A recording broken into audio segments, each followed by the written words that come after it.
Okay, I'm doing a film review of a film. I'm doing a review of a film review of a film I haven't yet seen, but it's making me laugh so much, and not in a good way actually. I'm just like I'm actually astounded as I was reading this piece, and I'm not normally one to criticize anyone. You know, you do your thing. We're all going to see things differently. However, I'm reading this and I'm like, is Rolling Stone actually serious here? So it's called Why Anti-Trafficking Experts Are Torching Sound of Freedom. Seriously, I could not believe what I was reading here. Now, it says the new movie offers a false perception of child trafficking and expert worry, blah, blah, blah, could harm victims. The thing that made me kind of first go, hold on a minute, am I reading this correctly? And maybe you might read it and you might see it completely differently to me.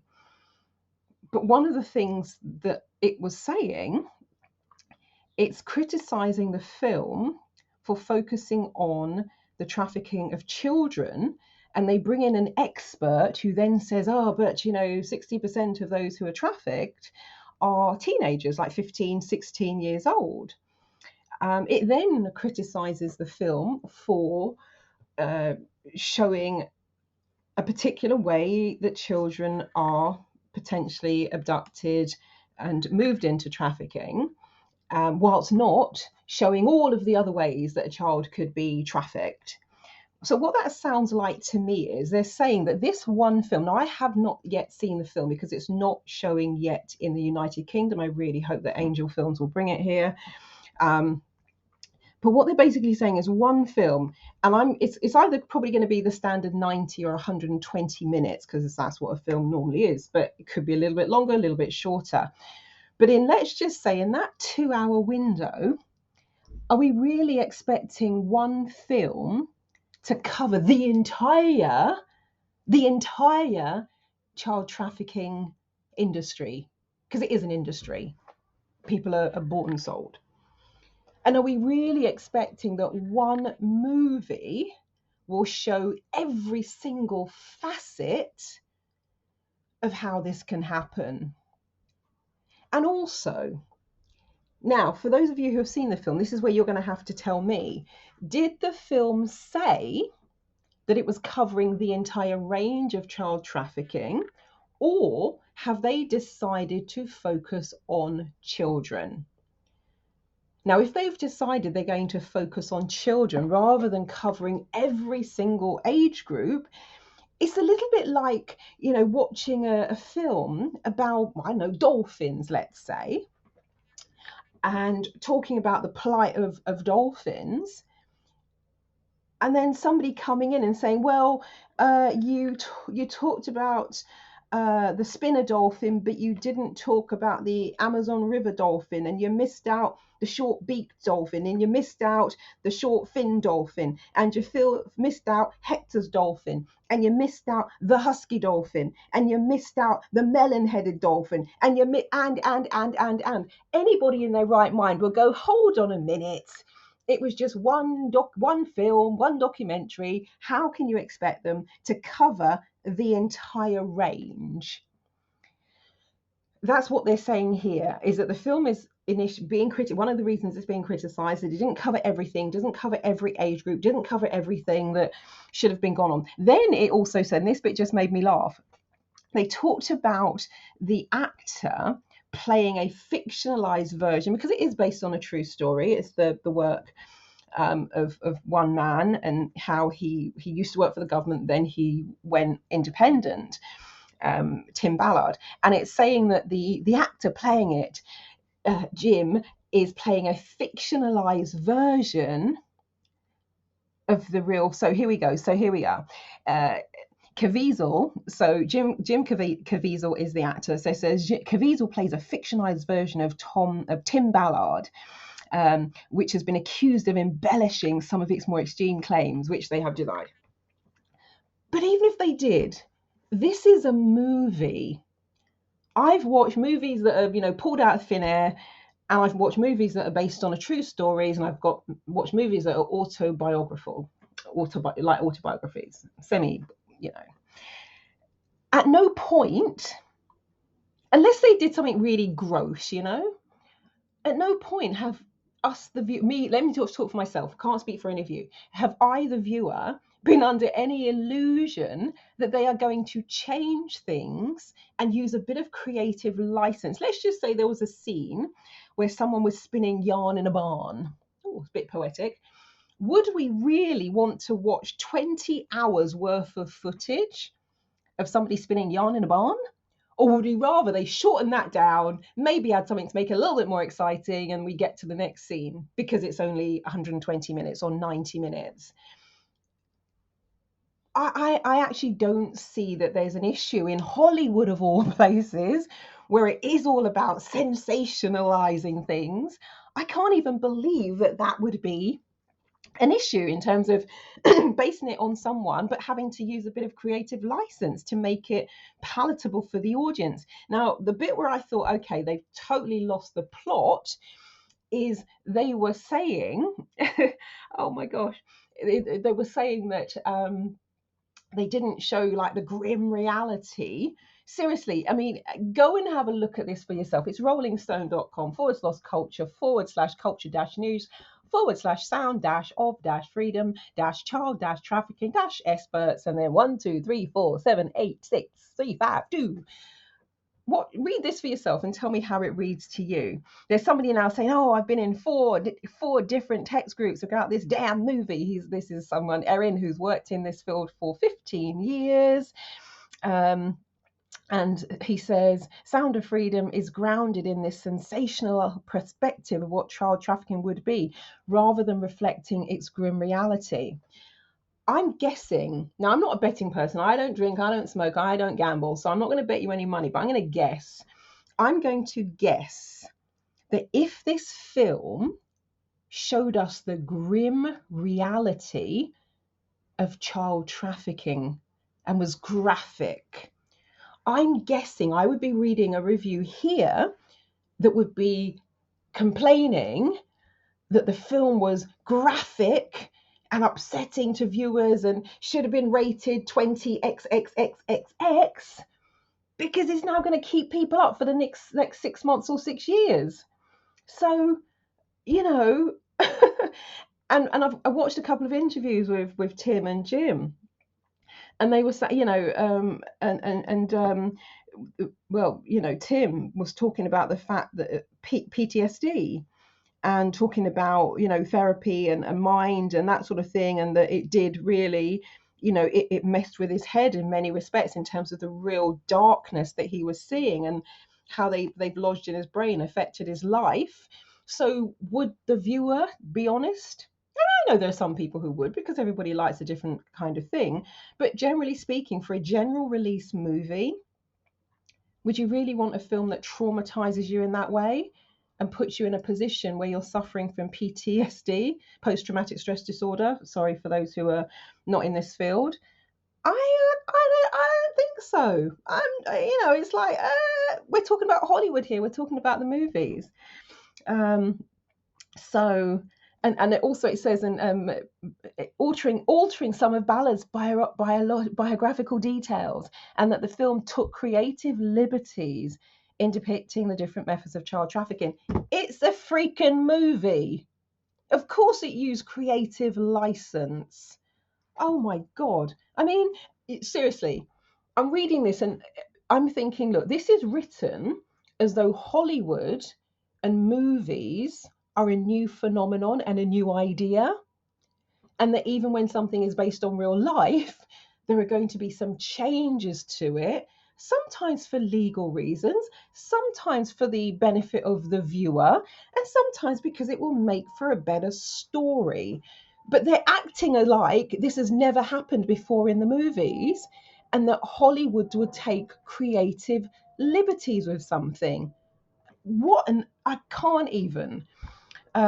So we've got another expert in here. Understanding the complexities of this crisis and educating oneself about the reality of child trafficking empowers individuals to make a difference. Da, da, da, da. And seriously, it's a very real and extremely serious problem, absolutely, which is why I'm so pleased the film has been released. But then it says Sound of Freedom offers a false perception of how the majority of child trafficking actually takes place, according to their expert. Contrary to the legends of children getting abducted in Target, they then explain that oftentimes they're throwaway kids, they've been thrown out of their homes, they're trading sex for food. The trafficker starts out calling themselves their boyfriend or girlfriend. And indeed, a large body of research shows that many trafficking victims, and then they're talking about gender. Again, if they had set out, as in the crew behind the film, had set out to cover every single aspect, then yeah, that criticism is valid. However, if in their script they are focusing on young children and they are focusing on one of the aspects, which was the border control that Tim has talked about in the interviews, if that's what he's focusing on, then I see no reason why there would be a scene depicting all of the other ways that children can end up. If it was a documentary, maybe, and it would probably have to be a series documentary because you're not going to fit all of that into an hour and a half, 2 hours. But I'm just like, what on earth is, I can't even get my head around. They're bringing in some statistics that 67% of traffic between the ages of 15 and 17. So again, they're complaining that the film focuses on young children. I'm just like, please. If the film is focusing on the aspect of young children, why would they be slated for not focusing on ages 15 to 17? It just makes no sense to me at all. It then, it's now, hitting criticism. We want to believe that people trafficking children are unknown, nefarious strangers. But they're then saying, it's uncomfortable to think that these things happen in communities, run into them in the grocery store, and a lack of focus on tragic cases like these in favor of more dramatic narratives about international rescue missions and shadowy strangers abducting kids has resulted in a skewed perception of child trafficking. No, dude. No, they're just showing you one aspect of child trafficking. And again, let me come back to the dolphins. Let's just say I'm going to be at a rally and I'm like, let's save the dolphins. That's like, what I'm reading here is like somebody marching in and going, well, what about the whales? What about horses? What about ponies? What about abandoned dogs? And I would have to respectfully say, I hear you and I appreciate those issues. Those animals are very important. Today, we're talking about the dolphins. And it's like this is saying the film is about a particular aspect of child trafficking. The film is about a particular age group. And this is now coming in shouting, yes, but what about the others? I'm like, maybe they're all brilliant editors and they could fit in every single other aspect of child trafficking into a short one-off movie and make it make sense and make it flow like a story. Because again, if it didn't flow and it wasn't a story, they'd probably be complaining that it was disjointed and jumped all over the place. Seriously, I'm just, to say that, oh my God. To criticize the film because it didn't cover every single aspect, because it didn't cover every single age group, because it used creative license, because the person playing the lead role is an actor and not the actual person. So therefore you are going to fictionalize some of it because it's not the same human being. I'm just lost for words. I mean, seriously, I'm just like, what on earth am I reading here? What on earth? Another unintended consequence of sensationalist anti-trafficking narratives is that they can obscure juries' perceptions of what trafficking looks like when these cases are actually brought to court. If you are sitting in court, surely you would be focusing on the evidence before you. We're talking probably here about the American jury system, which I don't know much about over and above watching the movies. But one of the things and again, please correct me if I'm wrong, that the jurors, when they're on a case, oftentimes they have to sometimes, when a serious case, they are actually sequestered. They're actually all staying together. They're not going home and on social media and reading all the papers and listening all to the newspapers and chatting with their friends and gossiping with them. No, they're not doing any of that. They're somewhat isolated, so they don't have all of these external factors coming in, and they are directed to pay attention to the evidence. And again, this is only what I can garner from television.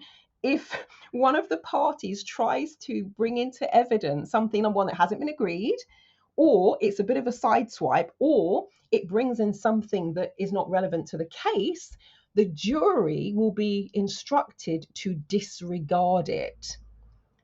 So you're now putting the weight of the legal system onto the shoulders of this film and saying that because somebody has watched this film, they're now not going to pay attention to the evidence that is presented and put before them. They're going to be thinking about a Hollywood movie. Seriously, come on now. That means we have to go back most likely and wipe out what 70, 80, 90% of the films that are out there that have sensationalized murder, rape, robberies, etc., because they use creative license and didn't cover every single aspect. I mean, please go and read this article for yourself and tell me if they are not trying to put a massive amount of responsibility onto one movie. But if you're telling me that one film can sway the whole judicial system, well, I've got to take my hat off to the producers, the actors, the directors, the script writers for writing such a powerful piece of film and narrative. Oh my God. Oh my God. Oh my God. And then, of course, they get to far right and QAnon. I haven't yet figured out what the link is between the film and the QAnon conspiracy theory, etc. So you're going to have to, for those of you who've still seen the film, please fill me in on that. I can't comment on that at all because I can't even begin to see how the two are related. Oh my gosh, I just can't. Those who have devoted their lives to protecting children and fighting those seeking to exploit them know firsthand that child trafficking is not only real, but that the reality may be even more horrific than what is depicted on screen in big budget thrillers. Of course it is, because you don't want to traumatize people. Their hope is that viewers of Sound of Freedom move to the film to connect with the legitimate organizations. Oh my God. Oh my God. Again, this is just my perspective. My perspective is, number one, you're going to go to see a thriller because it's a thriller. You're not necessarily going to go and see it because you want to be traumatized for the rest of your life. And the thriller, the subject matter, will most likely get you talking, get you thinking about it, get you to appreciate even the beginnings of the scale of the problem. And then from there, you may go on and start to learn more about it, to read more about it. But to say that a film should be graphic and traumatizing and horrific, I just can't even believe that that's what they're saying, because if it was the flip side and the film was all of those things, I'm pretty sure, and we're never going to know because this is like a version of sliding doors, but I'm pretty sure that they will be criticizing the film for being too graphic and too horrific. It's a Hollywood movie. It's a theatrical piece based on someone's life's work, but depicted by an actor in a limited amount of time. So, Rolling Stone, let's sit down and have a conversation about this one. Let's go through this one line by line, and you explain to me your thinking. I will explain to you my perception, because what I've just read here, I'm not even gonna go as far as describing how I would describe it, because it might be libelous, but I'm just absolutely just stunned into, oh well, clearly not silent enough to have nothing to say about it. But there is so much more I could say, but it will be libelous. Um, but I'm just like, my God, what did I just read there? Anyway, I'm going to leave it there for now. Marilyn Devonish, the Neuro Success Coach, over and out. And Angel Films, if you happen to come across this, I would absolutely love to host a screening here in the UK. I have sent an email already, but I've got a couple of cinemas in mind, and I would love to host a screening because I really do want to see this for myself as well, just rather than reading this sort of stuff, which is, laying the blame on you for not covering the whole of a massive industry and topic in the space of a couple of hours. So yeah, I'm going to leave it there because, as I said, it would just get libelous from here, and that's probably not a good thing. I'll catch you all later. Hope that you are all fit and healthy and well.